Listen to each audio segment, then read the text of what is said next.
Bien-aimés dans le Seigneur, shalom, shalom dans le Seigneur.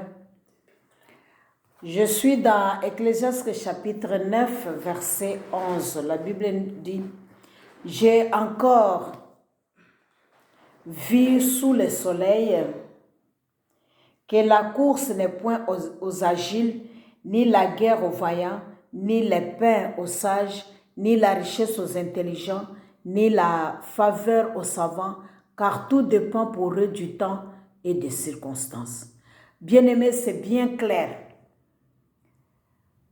Aujourd'hui, je voudrais parler de ceux qui se moquent des autres. Si tu te moques des autres là, cette vidéo est pour toi.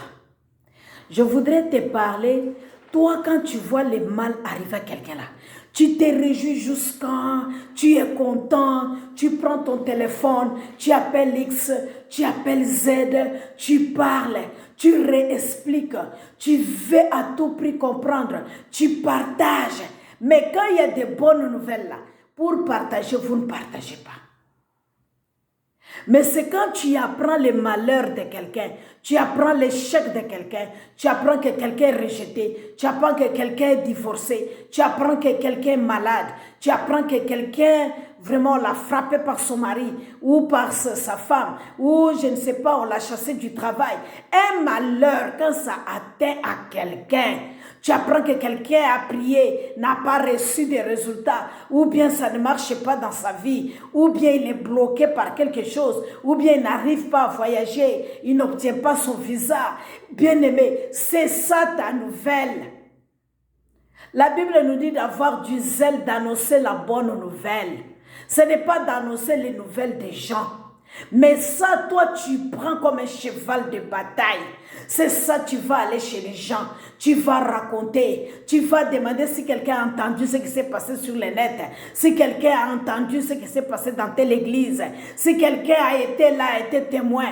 Bien-aimé, on nous parle ici que la course n'est point aux agiles, ni la guerre aux vaillants. C'est-à-dire, ce n'est pas parce que tu es vaillant que tu vas vaincre, que tu vas réussir le combat. On nous dit les pains aux sages. Ce n'est pas seulement ceux qui sont sages qui ont les pains, mais ceux qui sont aussi intelligents arrivent à avoir la nourriture. Mais on nous dit aussi que ce n'est pas seulement les intelligents qui ont la faveur ou les savants. Bien-aimé, Dieu fait grâce à qui il veut, car tout dépend pour eux du temps et des circonstances. Je suis dans les problèmes de temps et des circonstances. Ah, c'est de ça il s'agit. Les temps et les circonstances. Si ce n'est pas encore ton temps, bien-aimé, tu verras que la chose est encore loin de toi.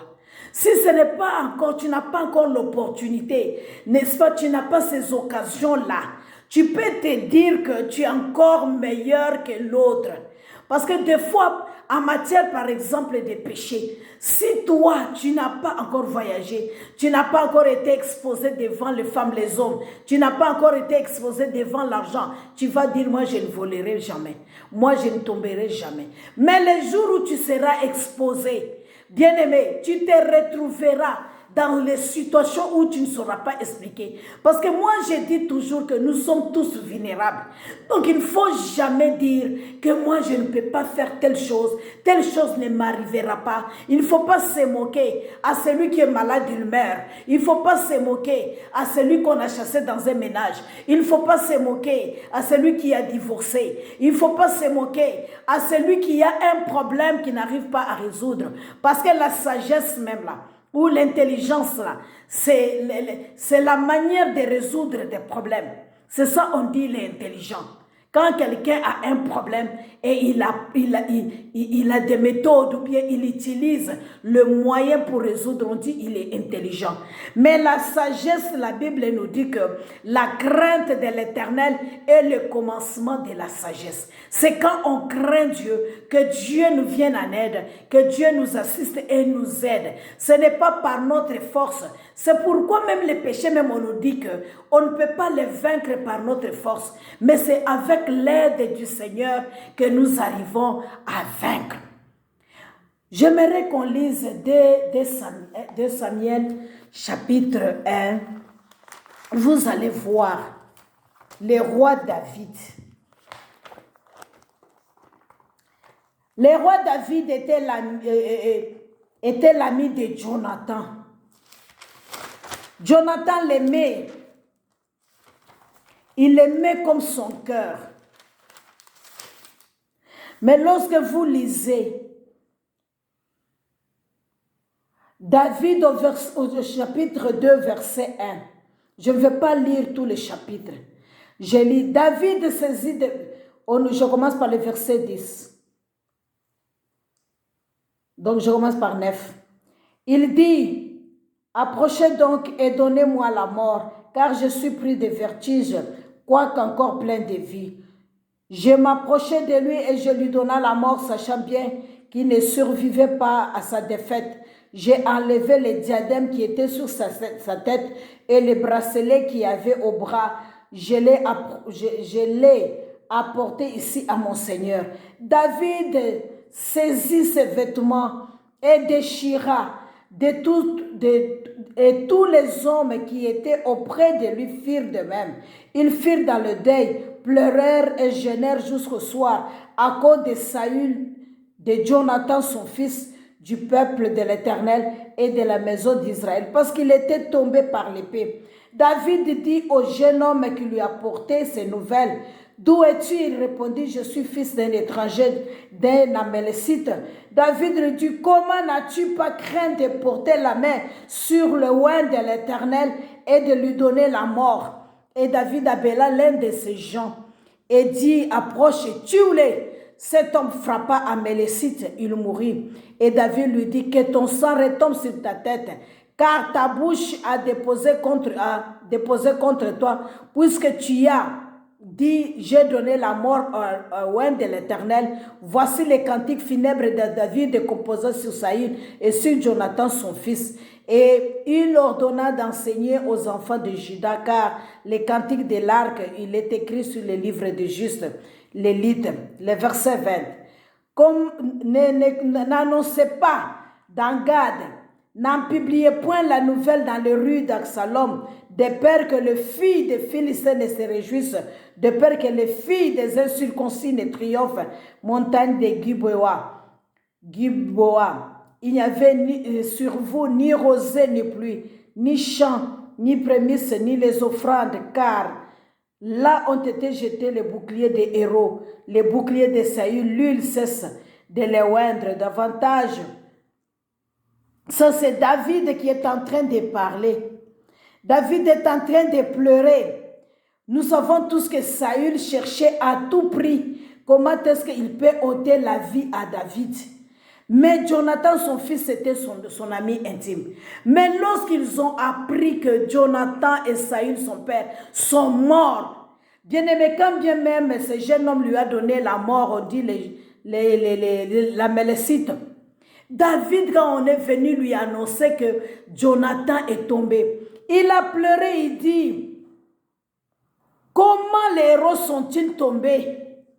Et il dit, n'annoncez pas cette nouvelle, de sorte que n'en publiez même point la nouvelle, pour que ces filles des Philistins ne se moquent, bien-aimés. Et il a dit même que les filles de Jérusalem, les filles de Sion, ils doivent pleurer. Parce que David les habillait, n'est-ce pas, des cramoisis. Lorsque vous lisez au verset 24, filles d'Israël, pleurez sur Saül, qui vous revêtait magnifiquement des cramoisis, qui mettait des ornements d'or à vos habits. Comme des héros sont-ils tombés au milieu du combat? Jonathan a-t-il succombé sur des collines? Il a pleuré la mort de Jonathan. Il n'a pas été content quand Saül est mort.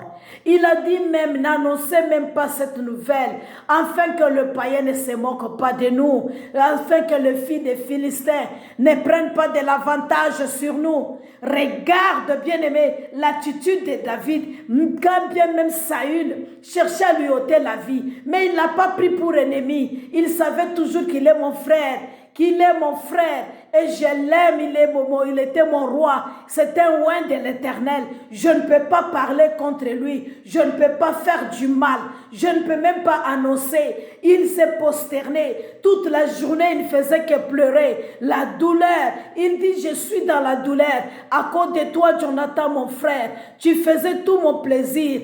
Ton amour pour moi était admirable, au-dessus de l'amour des femmes. Comment des héros sont-ils tombés? Comment leurs armes sont-ils perdues? Bien-aimé, quand il est en train de vanter Saül et Jonathan, aimables chéris pendant leur vie, n'ont point été séparés dans leur mort. Ils étaient plus légers que les aigles. Ils étaient plus forts que les lions. Bien-aimé, malgré Saül est tombé, il n'a pas pu succomber dans la guerre.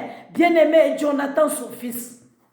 Mais toi et moi, comme les autres ont reçu Christ comme Seigneur et Sauveur, nous disons que nous sommes de la famille. Tu vas voir que c'est dans la maison de Dieu. Quand un pasteur tombe, ils sont les premiers à publier ça. Quand un pasteur a un problème, ils sont les premiers à critiquer. Ils sont contents, ils rient, ils racontent, ils en parlent avec aisance, avec joie. Ils appellent les uns les autres. Où avez-vous cela? La Bible dit que si un royaume est divisé, ne peut pas subsister. Pourquoi vous regardez David, il est l'exemple d'un homme selon le cœur de Dieu. Nous voulons être le cœur de Dieu. Nous voulons faire plaisir à Dieu. Nous disons nous sommes de Dieu. Nous disons nous servons Dieu. Mais pourquoi nous nous réjouissons du mal des autres? Pourquoi nous sommes contents quand un homme de Dieu tombe?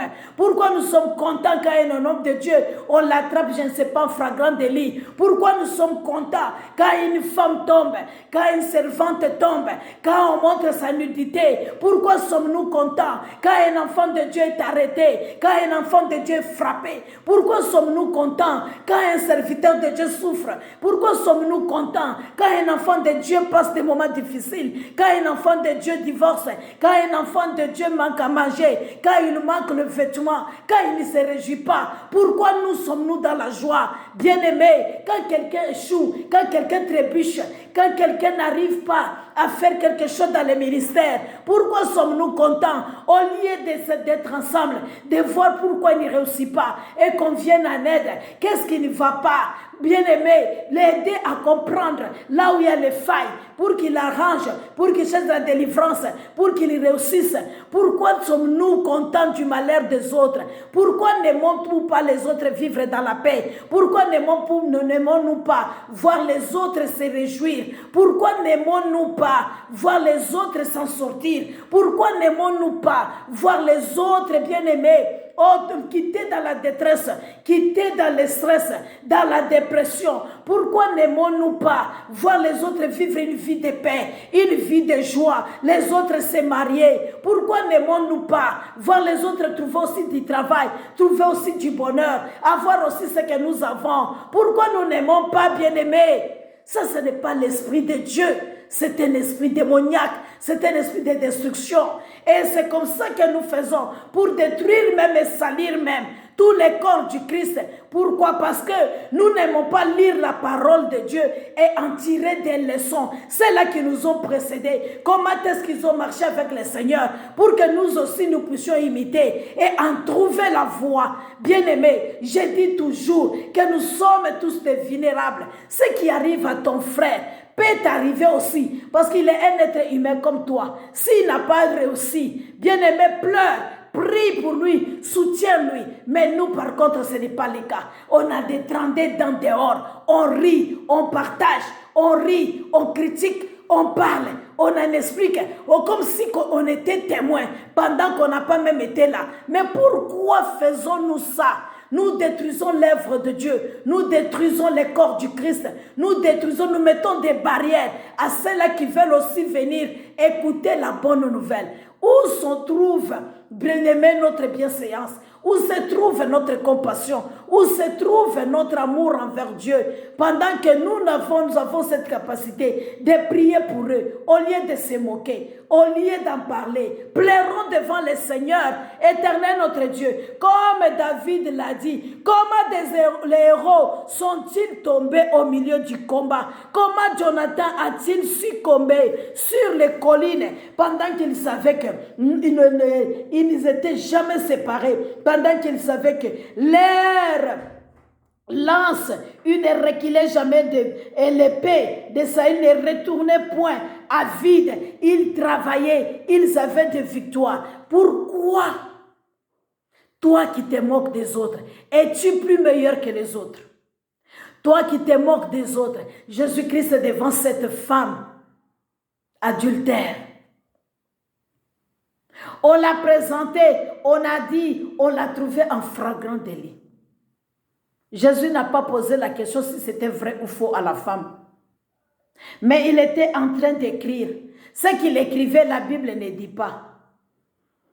Peut-être il écrivait pardon, pardon, mais la Bible ne le dit pas. Il s'est relevé, il a vu que ceux qui accusaient la femme n'étaient plus là. Il a demandé à la femme, où sont ceux-là qui t'accusent? Ils sont tous partis.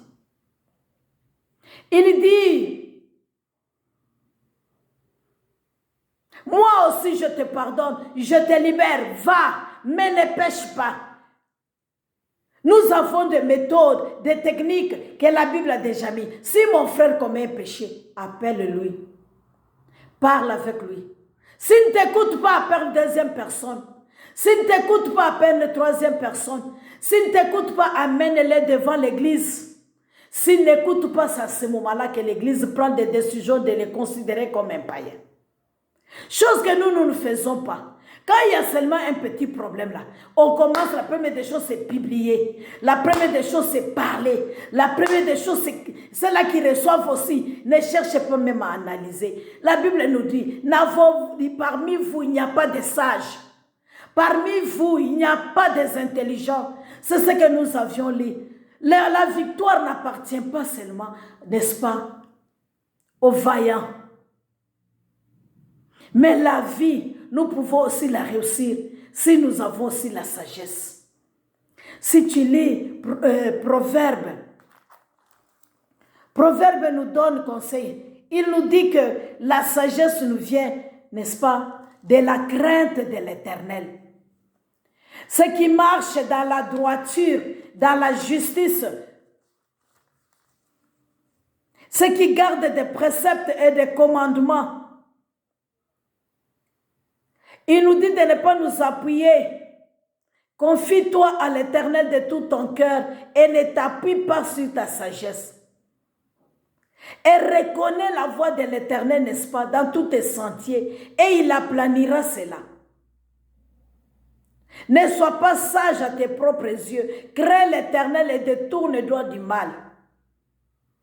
C'est ce qui va te donner la santé. C'est ce qui va rafraîchir tes muscles, tes ongles, tes os. Et lorsque nous sommes dans Proverbe chapitre 9,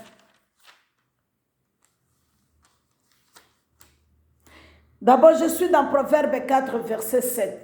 Voici les commencements de la sagesse. À quelle la sagesse et avec tout ce que tu possèdes, à quelle intelligence. Donc la sagesse, à quelle intelligence. Lorsqu'on n'oublie pas la parole de Dieu, lorsqu'on retient la parole de Dieu, on va croître, on va avoir cette intelligence et notre lumière va resplendir. Et lorsque tu es dans le verset 9, on nous dit c'est la sagesse bâtit la maison, elle taille ses colonnes, elle a égorgé les victimes mêlées de vin dressées dans la table. Tous les pièges de l'ennemi, si nous mettons notre confiance en Dieu, l'Éternel, nous marchons dans la justice, dans la droiture, l'Éternel va épargner tout ce qu'on a mis comme piège devant nous. Et il nous dit que le commencement de la sagesse, c'est la crainte de l'Éternel. Et la science des saints, c'est de l'intelligence. C'est par moi que les jours se multiplieront et que tes années de la vie augmenteront. Si tu es sage pour toi. Si tu es moqueur, tu emporteras seul la peine. Donc la moquerie là, ça apporte la peine dans la vie de quelqu'un. Tu te moques de quelqu'un aujourd'hui, sache bien que ce que tu ris là, ce que tu dis que ça ne t'arrivera pas, demain ça sera ton tour. Parce que tu es moqueur. C'est pourquoi la Bible nous dit même que un moqueur, on ne peut même pas le conseiller. Pourquoi? Parce qu'il haïssent.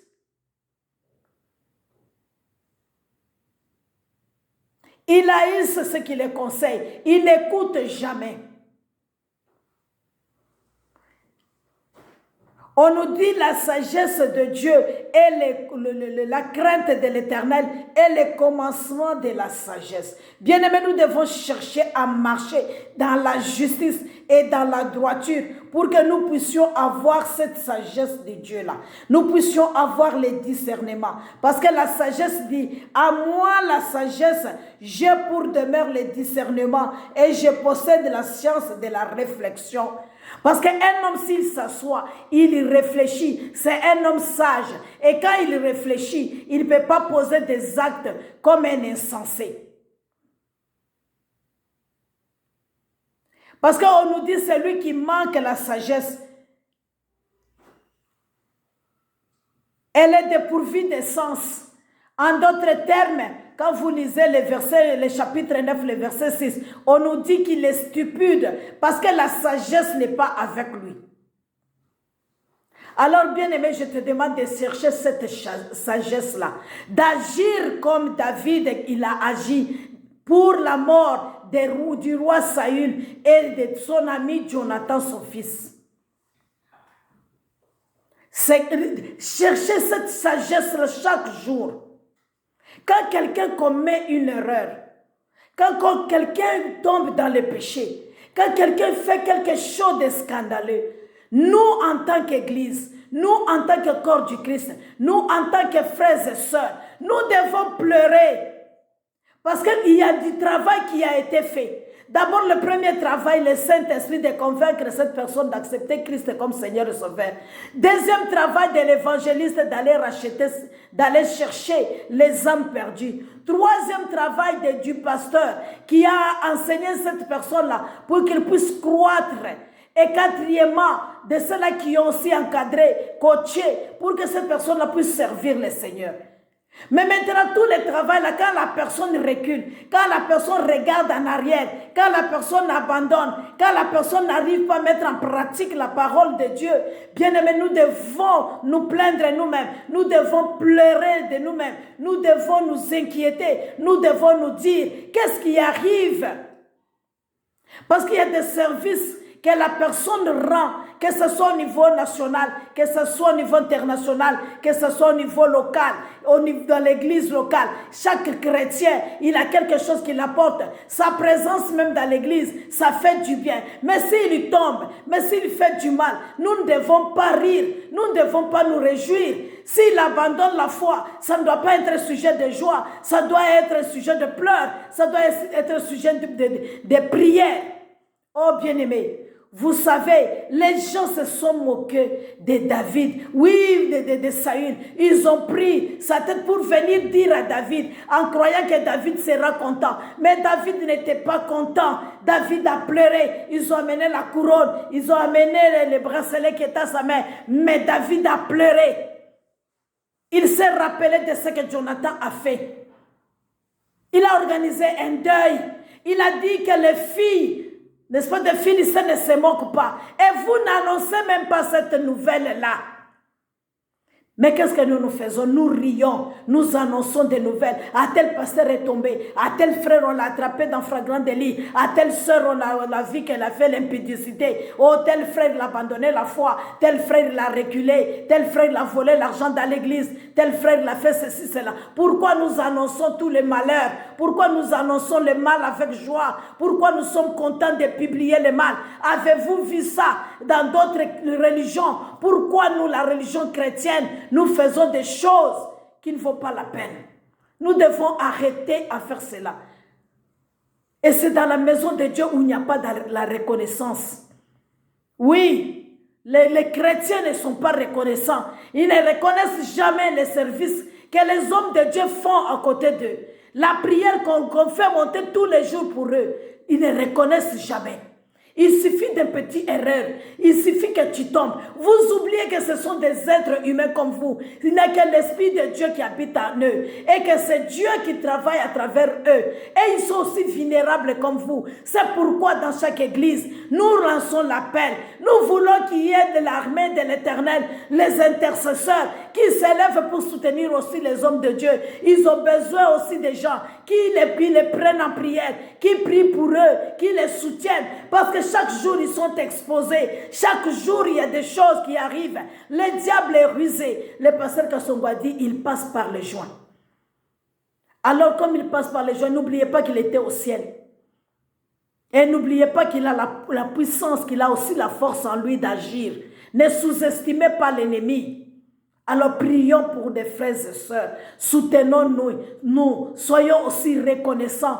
Quand nous, les hommes de Dieu, font aussi de bonnes choses pour vous, soutenez-le. Vous ne les publiez pas comme vous publiez les péchés. Pourquoi? Vous ne parlez pas, tel pasteur a bien fait, vous encouragez. Non, non, vous dites merci au pasteur. Ou bien vous publiez aussi sur Facebook des messages d'encouragement pour tel pasteur. Vous ne le faites jamais. Mais quand il y a du mal, ça c'est publié partout. C'est publié partout. C'est comme des arachides qu'on donne les uns les autres. Ce n'est pas une bonne attitude à avoir en tant qu'enfant de Dieu. Ayons de la reconnaissance envers l'Église. Ayons de la reconnaissance envers nos frères et sœurs. Ayons de la reconnaissance envers les hommes de Dieu. Soutenons-le, les vaillants, les héros. Comment ils tombent, bien-aimés. Nous ne devons pas être contents parce que ne pense pas que tu es épargné. Ne pense pas que ça ne peut pas t'arriver. C'est vrai, il y en a ceux-là qui sont déjà perverses. Mais nous devons prier pour que le corps du Christ soit uni, pour que nous puissions nous aimer, pour que nous puissions nous soutenir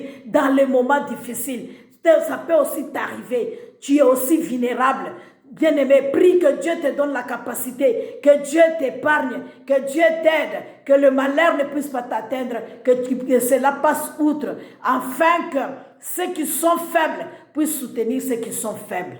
Et ceux qui sont forts plutôt puissent soutenir ceux qui sont faibles. Bien-aimé, que ces petits mots puissent t'encourager, que toi qui aimes trop partager là, commence à lire, commence à comprendre, à entendre ce qu'on dit là-bas avant de partager des stupidités, avant de partager pour détruire des vies. Mais partage la vie, partage le courage, partage l'espoir, partage la bonne nouvelle, partage l'encouragement, partage, bien-aimé, tout ce qui est bien, tout ce qui rassure et tout ce qui donne la paix et la joie dans les cœurs des autres. Que Dieu vous bénisse abondamment. Merci, c'était Pasteur Higuette.